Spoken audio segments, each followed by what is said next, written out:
하나님의 은혜가 이 시간 함께 예배하고 기도하시는 모든 분들과 함께 하시기를 축복합니다.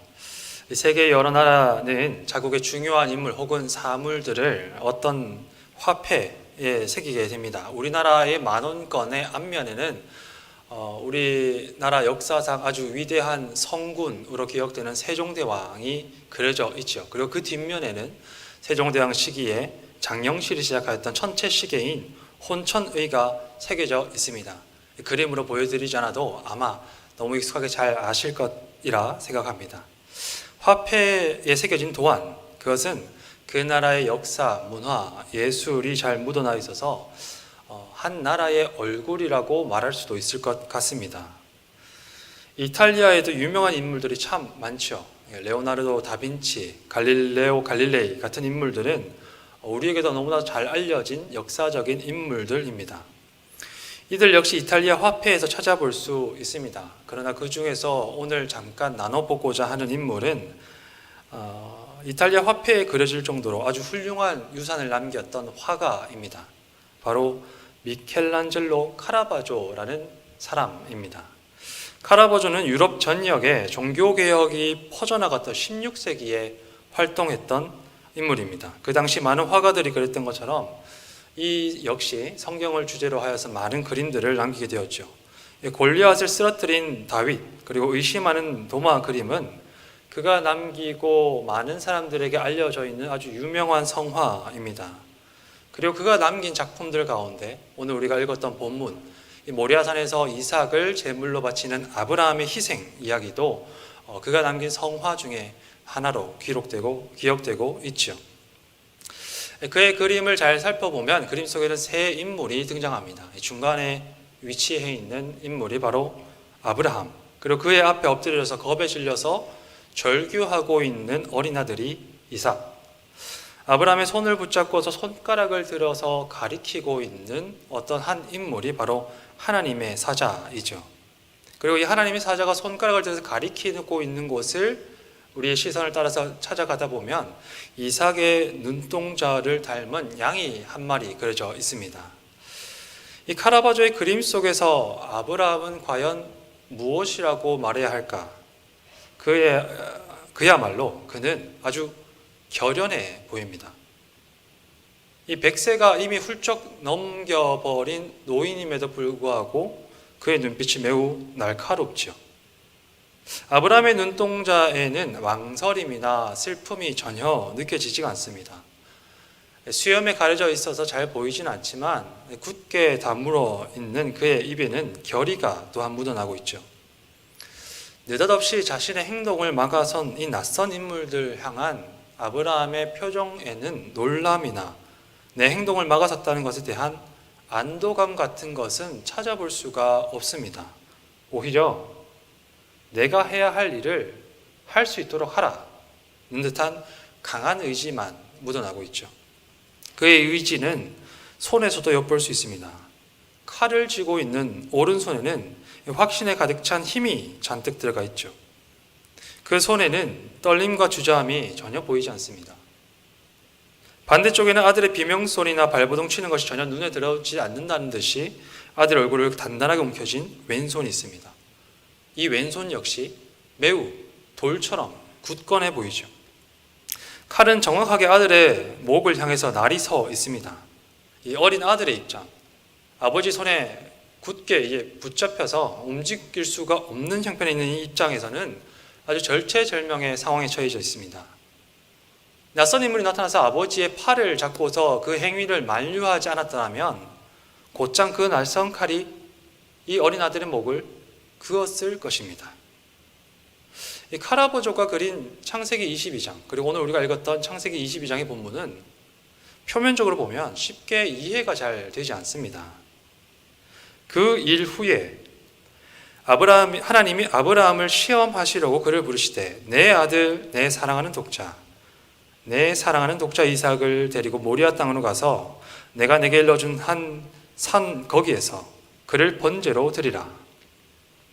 이 말씀 한마디로 시작된 이 사건은 우리의 상식을 뒤흔들고 있기 때문에 더욱이 이해가 되지 않습니다. 하나님은 어째서 그가 100세에 겨우 얻은 아들을 제물로 바치라고 말씀하셨던 것일까요?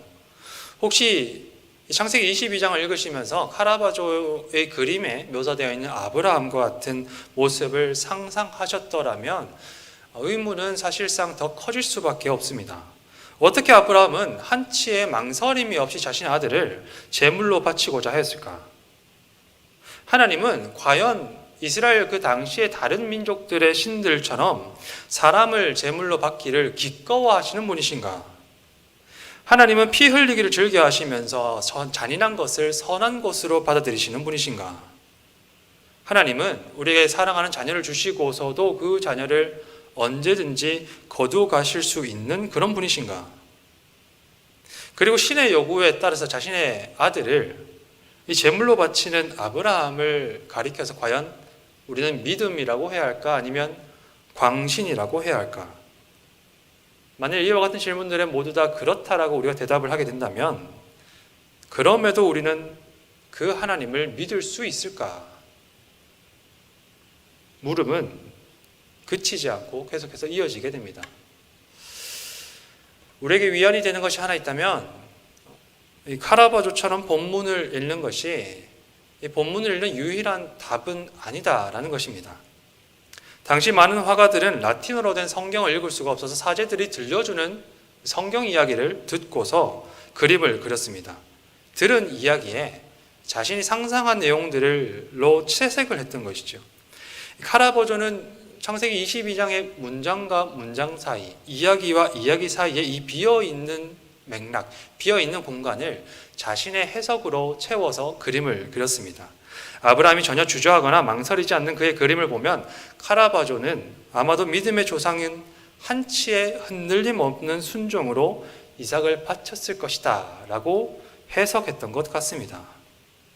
그러나 정말 아브라함이 주저하지 않고 지금까지 수많은 소와 양을 바쳐왔던 것처럼 기계적으로 너무나도 익숙한 손길로 이삭의 동맥을 찾아서 그 날선 칼을 갖다 대었을까? 믿는 사람이나 믿지 않는 사람에게나 인생에는 항상 바람이 불어옵니다. 바람은 때로 광풍이 되어서 우리 삶을 뒤흔들죠. 마치 예수님과 함께 호숫가를 지나갔던 어부 출신 제자들이 두려움으로 만났던 이 풍랑처럼 우리의 삶에도 그런 바람들이 한 번씩 불어닥치곤 합니다. 시험의 시간이죠. 안간힘을 써서 자리를 지키려고 하지만 우리가 몸을 가누기조차도 어려운 지경이 되었을 때 우리는 한숨처럼 막지 못하고 이 같은 질문이 터져나오는 것을 경험합니다. 왜 하나님? 어째서입니까, 하나님? 창조주와 피조물 사이에 이 메울 수 없는 간극에서 이 질문이 터져나옵니다. 지구가 달의 뒷면을 볼 수 없는 것처럼 이 피조된 인간이 창조주의 뜻을 다 헤아릴 수가 없어서 터져나오는 근원적인 물음. 그래서 십자가에 달리셨던 예수님께서도 이와 같은 질문을 피하실 수가 없었습니다. 엘리 엘리 라마 사박다니. 하나님 하나님 어찌하여 나를 버리시나이까? 하나님 어찌하여? 시험은 우리 속에 잠자고 있던 물음을 일깨웁니다. 하나님 어째서 저입니까? 하나님 어째서 이와 같은 질병이 내게 찾아왔습니까? 어째서 이 같은 사고를 당하게 하십니까? 어째서 우리의 사업이 환난을 겪게 하십니까? 어째서 우리가 사랑하는 이의 생명을 그토록 잔인하게 앗아가십니까? 하나님 어째서입니까? 어찌하여 하나님? 아브라함에게 과연 그 물음이 없었을까요? 그의 삶을 살펴보면 저는 오히려 이와 같은 물음이 없는 모리아 산에서의 아브라함은 상상이 잘 되지가 않습니다. 모리아 산에서 지금 그가 보내고 있는 지금은 하나님께서 이날 이때까지 만들어 오셨던 오늘이기 때문입니다. 100세에 낳은 이삭, 그 이삭은 그저 남녀가 사랑하여서 자연스럽게 주어진 것이 아니었습니다. 지난 30여 년이 넘는 긴 시간 동안 수많은 시행착오와 믿음 없음 가운데 더듬더듬 거리면서 겨우 아브라함과 그 아내가 얻었던 약속의 징표였던 것이죠. 그가 75세에 이 아버지의 땅 하란에 거주하고 있을 때 이름을 알지 못하던 신이 그에게 찾아와서 이렇게 이야기를 합니다. 그곳을 떠나서 내가 너에게 보여줄 땅으로 가라. 그리고 그는 이렇게 약속하시오. 내가 너를 통해서 큰 민족을 이루겠다. 아브라함과 그의 아내는 아직까지 낯선 신, 이 낯선 신의 약속에 붙들려서 너무나도 익숙하게 잘 살고 있던 아버지의 집을 떠나서 저 멀리 있는 가나안 땅을 향해 이동하게 됩니다. 아마도 이 가나안 땅을 향하는 긴 여행길 위에서도 아브라함은 생각이 복잡했을 것 같습니다. 신이 자신에게 말을 하긴 하였지만 이미 나의 아내의 나이는 70이 지나서 출산의 능력을 상실하였기에 이 두 남녀는 자기 몸에서 난 자식을 상상할 수가 없었기 때문입니다. 그러나 지금 그들은 이 낯선 신이 자신들에게 전해준 약속에 이미 몸을 던진 상황이었던 거죠. 그 약속의 삶을 내던진 아브라함은 무엇이라도 해야 하는 형편에 있습니다.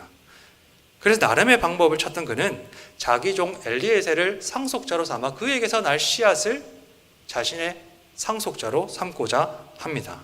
그때 하나님이 다시 나타나셔서 말씀하시죠. 그가 아니라 너희의 몸에서 날 자가 내 상속자가 되리라. 그래서 그들은 다시 아내의 몸종인 하갈을 첩으로 들여서 이스마엘을 얻습니다. 그때가 아브라함의 나이 86세. 그리고 하나님의 긴 침묵이 이어집니다.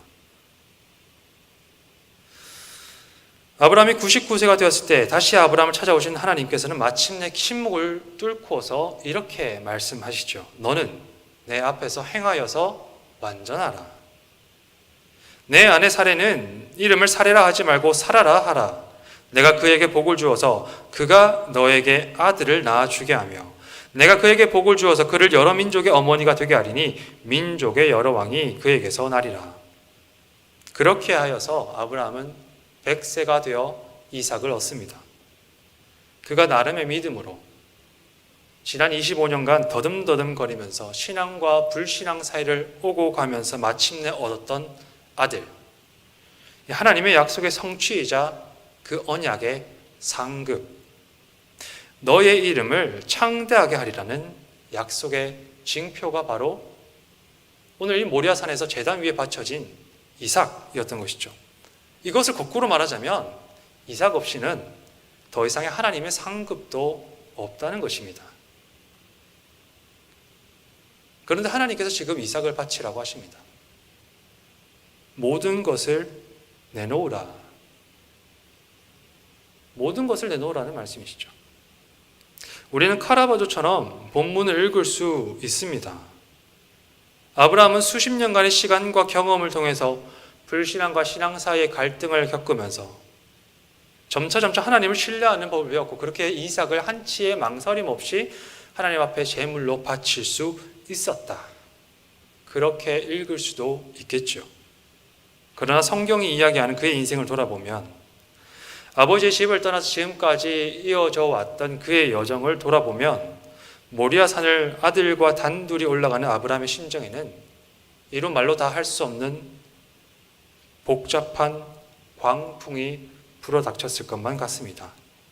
산 정상을 향해서 한 발걸음 내디딜 때마다 아버지의 집을 떠나서 가나안 땅으로 올 때까지의 그 모든 과정을 거쳐서 마침내 하나님께서 주신 그 약속하셨던 아들, 그 모든 믿음의 선택의 열매로 주어진 약속의 상급, 그것이 이 아들을 통해서 주어질 것인데 하나님께서 이제 와서 이 아들을 제물로 바치라는 것은 과연 무엇일까? 모든 것을 다 내려놓으라. 심지어는 내가 너에게 준 약속까지도, 네가 내게 기대하는 상급마저도, 지난 30여 년의 시간까지도 다 내놓으라. 아브라함에게 불어오는 바람 가운데 하나님의 음성이 이렇게 들려올 듯 합니다. 그렇죠. 아브라함이 이삭을 제물로 바친다는 것은 그저 순종의 문제가 아닙니다. 이것은 한 걸음 더 나아가서 여기까지 나를 인도하신 하나님이 과연 믿을 만한 분인가? 하는 문제입니다. 순종이 아니라 믿음의 문제인 거죠. 하나님께서는 마치 이 계약서를 쓰고서 스스로 그 계약서를 찢기 위해 준비하시는 분 같습니다. 그것도 내 편에서 내가 알아서 찢으라고 강요하는 것처럼 보이죠.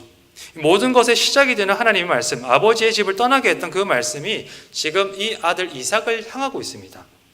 지난 30년에 가까운 시간들이 이삭에게로 소급되고 이삭에게로 수렴되고 이제 하나님의 말씀은 이삭에게서 성취될 것입니다. 그런데 그 아들을 제물로 바친다. 그 아들의 피를 흘려서 제사한다는 것은 지금까지 모든 시간들과 하나님의 약속을 뒤집어 엎는 것이죠. 아브라함의 물음은 어찌하여 하나님 이것을 더욱 지나서 깊이 내려가게 됩니다.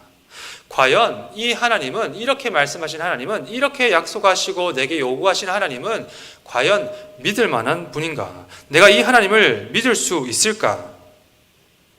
그러니 모리아 산을 올라가면서 손에 칼자루를 쥐는 아브라함의 단호하고 결의에 찬 얼굴이 제게는 잘 상상이 되지가 않습니다. 오히려 그는 올라가는 데도록 하나님을 향한 의혹 가운데 심하게 흔들리며 제단 앞에 서게 되었던 것입니다. 엘리 엘리 라마 사박다니. 하나님 어찌하여 나를 버리시나이까 외치셨던 예수님과 같이 말입니다. 다행이라고 해야 할지 이 이야기는 해피엔딩으로 끝이 납니다. 하나님은 아브라함의 순종의 은혜로 보답하시죠. 그렇다고 해서 우리의 의혹이 해소되는 것은 아닙니다. 12절입니다. 이제 내가 알았다 아브라함아, 그 아이에게 손을 대지 말아라. 네가 독자까지 아끼지 않았으니 네 하나님이 경유하는 줄을 이제 내가 알았다. 하나님이 정말로 아브라함의 중심을 몰라서 시험하셨을까요? 그렇다면 만일 아브라함이 이삭을 바치지 않았더라면 하나님은 하나님 편에서 이 언약을 파기하기 위해 준비라도 하고 계셨던 것일까요? 아브라함이 떠나온 하란의 신들처럼 여기 모리아산에서 지금 아브라함을 향해서 말씀하고 계신 하나님도 그토록 변덕스러운 분이라면 우리는 날마다 하나님께 시험받으면서 그분의 눈치를 봐야 하는 것은 아니었을까요? 그 하나님을 어떻게 은혜의 하나님이라고 말할 수 있을까요? 주일 설교에도 인용된 적이 있었던 C.S. 루이스는 평생 독신으로 살다가 58세라는 그 당시로서는 매우 늦은 나이가 되어서 결혼을 하게 됩니다. 그때 루이스가 자신의 배우자를 맞이했던 여성의 이름이 조이라는 여성이었습니다. 그녀는 루이스의 책을 읽고서 회심하고 그리스도인이 되었고 그 이후에 루이스와 서신으로 교제를 나누던 중에 결혼까지 이어지게 되었던 것이죠. 이미 늦은 나이에 결혼을 하게 된 루이스와 조이 사이에는 한 가지 큰 숙제가 있었습니다. 그것은 조이가 오랫동안 암으로 투병하고 있었다는 사실이죠. 어릴 적에 어머니를 암으로 일찍 여인이 루이스였지만 사실 루이스는 조이의 암이 아무런 문제가 되지 않는다는 듯이 결혼을 하게 됩니다. 그리고 3년 후에 두 사람은 짧은 결혼식을 혼인 시절을 마치고 헤어지게 되죠. 루이스가 조이를 잃고서 쓴 책이 한국에는 헤아려 본 슬픔이라는 제목으로 출간이 되었습니다. 그 책에서 두 사람이 결혼하고 난 다음에 하나님의 은혜와 기적처럼 보였던 조이의 짧은 회복의 시간들, 곧이어서 병이 악화되면서 간절히 기도하지만 하나님으로부터 돌아왔던 긴 침묵뿐이었던 기도들, 땀을 뻘뻘 흘리며 달려가지만 눈앞에서 하나님의 문이 쾅 하고 닫힌 것만 같은 경험들, 그와 같은 시간들을 이야기하면서 루이스는 그 책에서 이렇게 이야기를 전합니다. 하나님은 우리의 믿음이나 사랑의 자질을 알아보시려고 시험하시는 게 아니다. 그분은 이미 알고 계시니까. 모르는 쪽은 오히려 나였다. 이 시험에서 하나님은 우리가 피고석과 증인석과 그리고 재판석에 모두 한꺼번에 앉아볼 수 있도록 만드신다. 그분은 언제나 나의 성체가 카드로 만든 집이라는 사실을 알고 계셨다. 내가 그 사실을 깨닫도록 하는 유일한 방법은 그 카드로 만든 성체를 쳐서 무너뜨리는 것 뿐이었다. 모르는 쪽은 나였다. 모르는 쪽은 우리입니다. 모르는 쪽은 아브라함이죠. 하나님이 몰라서 아브라함을 시험하신 것이 아니라 하나님이 아브라함의 믿음을 알게 되어서 그의 손을 붙잡으셨던 것도 아니라 모르는 쪽은 아브라함이고 모르는 쪽은 도리어 우리 자신이죠. 내가 사랑하는 아들 이삭을 제물로 바치라. 그리하여 하나님의 약속과 주신 모든 것을 다 내던지라고 요구하시는 하나님을 믿을 수 있는가? 이 질문을 온 몸으로 온 삶으로 받았던 인물이 있습니다. 바로 욥이죠. 욥의 시험은 우리가 우리 자신에 대해서 모르고 있는 것, 우리 자신에 대해서 모르고 있는 것, 그리고 우리가 당하는 시험이 무엇을 드러내는지 이야기해 줍니다. 하나님이 곁에서 욥을 고발했던 사탄은 이렇게 이야기합니다. 욥이 까닭이 없어서, 이유가 없어서 하나님을 경외하겠습니까? 주님이 울타리로 그와 그의 집과 모든 소유를 지켜주시니, 복되게 하시니, 부요하게 하시니, 그의 뼈와 살이 온전하게 건강하도록 은혜를 베푸시니, 욥이 이유가 있어서 당신을 경외하는 것이 아니겠습니까? 우리는 어떨까요? 우리는 무엇 때문에 여기에 모여 있습니까? 우리는 무엇 때문에 교회가 되었습니까? 우리는 무엇 때문에 하나님을 예배하고 우리의 믿음을 하나님께 드리고 있습니까? 과연 천국에 대한 약속이 없이도 우리는 하나님을 섬길 수 있을까요? 하나님께서 주신 복, 하나님께서 주신 물질, 하나님께서 주신 건강이 하루아침에 안개처럼 사라지더라도, 제단 위에 받쳐진 잿더미처럼 사라진다 할지라도 우리는 그때에도 하나님을 사랑할 수 있을까요? 하나님께서 우리에게 주신 약속을 하나님 스스로 파기하시는 것 같은 그 경험을 하는 가운데서도 여전히 우리는 하나님이 하나님이시기 때문에 믿을 수 있을까요? 진짜 우리가 섬기는 것, 그것이 하나님 손에 쥐어진 것일까요? 아니면 진짜 하나님일까요? 우리는 시험을 당하기 전에는 그 물음에 대답을 할 수가 없습니다. 시험을 당할 때 비로소 알게 되는 쪽은 시험 당하는 우리 자신입니다. 혹시 시험을 당하신 분이 계십니까? 원하지 않는 질병을 겪어서 몸과 마음에 고통받는 분들이 계십니까? 사고를 당해서 마음이 절망과 실패감에 젖어 계신 분들 계십니까? 실패와 시리에 넘어진 분들이 계십니까? 이 모든 것에 어찌하여서 하나님하고 혼란스러운 마음을 토로하시는 분들 계십니까? 하나님께서 그 모든 한숨과 탄식을 기도로 들으십니다. 우리가 믿음으로 하나님께 응답하지 못할 때에도 우리를 향한 하나님의 사랑이 인색해지는 법은 없습니다. 선하신 하나님은 우리를 버리시지도 않으시고 외면하지도 않으십니다. 그 하나님은 우리를 물과 불을 지나서 우리를 좋은 곳으로 이끌어내시는 선한 목자이십니다. 그러나 우리가 시험을 당할 때, 우리가 인생의 바람을 맞이할 때 거기서 오직 하나님만 바라보실 수 있기를 축복합니다. 내가 건강이 있어서 하나님이 있는 것이 아니라, 내가 평안하여서 하나님을 사랑하는 것이 아니라, 내가 풍성함을 누리고 부유하여서 하나님을 섬기는 것이 아니라, 이 모든 것들이 비록 사라질지라도, 이 모든 것이 제단 위에서 잿더미로 변한다 할지라도 하나님을 사랑하는 믿음으로 그 시험을 통과해서 정금같이 남은 믿음으로 서신 삶이 되실 수 있기를 주님의 이름으로 축복합니다. 어찌하여서 하나님, 이 탄식이 우리의 믿음의 형편을 보게 하고 하나님을 온전히 믿는 믿음 되게 하는 주님의 은총이 함께 예배하는 모든 분들과 함께 하시기를 주님의 이름으로 축원합니다. 함께 기도하시겠습니다. 주님, 시험을 당할 때 주께서 우리를 시험하시는 것이 아니라 비로소 우리의 허식과 허물이 벗겨지고 우리의 민낯이 드러납니다. 벌거벗은 우리 자신을 아무리 잎으로 엮어 가리고 숨기려 해보아도 도리어 숨김없이 앙상한 우리의 믿음이 드러나는 것이 은혜라는 사실을 깨닫게 하여 주옵소서. 주님이 아니라 주님께 있는 것, 주님보다 나 자신을 더 사랑하는 헛된 믿음이 우리의 시험을 통해 연단되게 하시고 시험을 지나 더욱 정금같이 주님을 사랑하는 청도가 될 수 있도록 인도하여 주옵소서. 그래 우리에게 찾아오는 시험을 은혜와 감사를 고백하여 이 모든 것을 넉넉히 이겨내는 주님 백성이 되게 하여 주옵소서. 예수 그리스도의 이름으로 기도드립니다. 아멘.